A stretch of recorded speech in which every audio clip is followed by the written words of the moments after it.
Olá, nessa videoaula de hoje nós vamos falar sobre a resistência elétrica. Bem, o que é a resistência elétrica? Essa pecinha aqui você está vendo aqui, tá vendo? Aqui nós temos um circuito de um carregador de celular e você está vendo aqui essa pecinha aqui cheia de listas, ele é o resistor. Essa peça aqui, ela está presente em praticamente quase todos os dispositivos elétricos e eletrônicos. Por quê? Por que essa peça é tão importante? Então, o que é que essa peça faz? Tá? Então, ela oferece resistência elétrica para o circuito. A resistência elétrica é a dificuldade para a eletricidade atravessar o material. E por que isso é tão importante? Veja bem, quando você liga o circuito a uma fonte de tensão, pode ser uma bateria ou uma tomada, o que é que vai acontecer?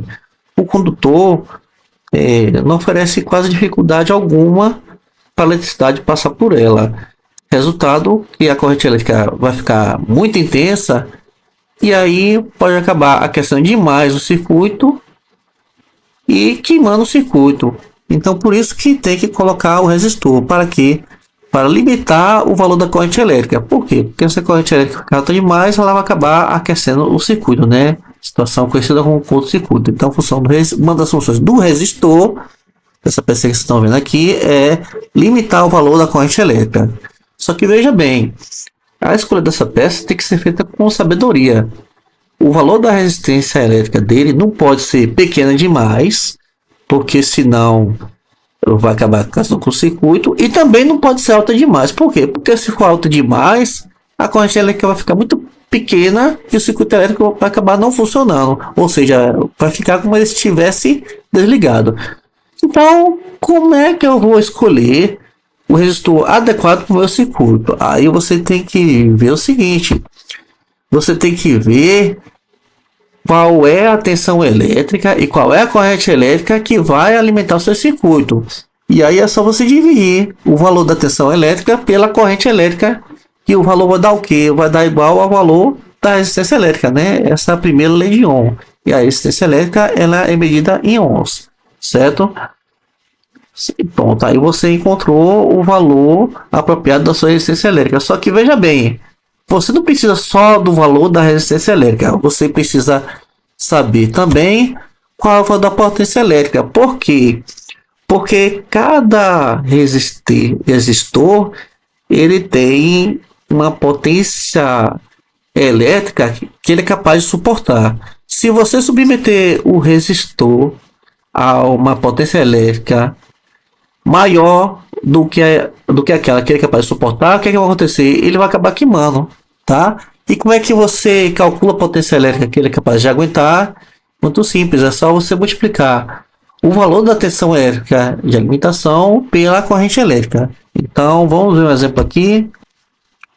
Então, vamos ver esse exemplo aqui. Se a tensão elétrica é 8 volts e a corrente elétrica é 2 amperes, aí é só você dividir 8 dividido por 2 vai dar quanto? 4 ohms. Então, esse vai ser o valor da resistência elétrica. A resistência elétrica do resistor vai ser de 4 ohms. E a potência elétrica? Bem, para você calcular a potência elétrica, aí você vai multiplicar o valor da tensão elétrica, que é de 8 volts, pela corrente elétrica, que é de 2 amperes. Aí vai ficar 8 vezes 2, vai dar quanto? 16. 16 o quê? 16 watts. Potência elétrica é 16 watts. Pronto, aí você já tem os dados do seu resistor. Resistência elétrica de 4 ohms e potência elétrica de 16 watts. Beleza? Então, esse é o valor máximo de potência elétrica que ele deve ser capaz de suportar. Tá? Isso é muito importante porque se você submeter a uma resistência elétrica a uma potência maior que ele é capaz de suportar, ele pode acabar queimando.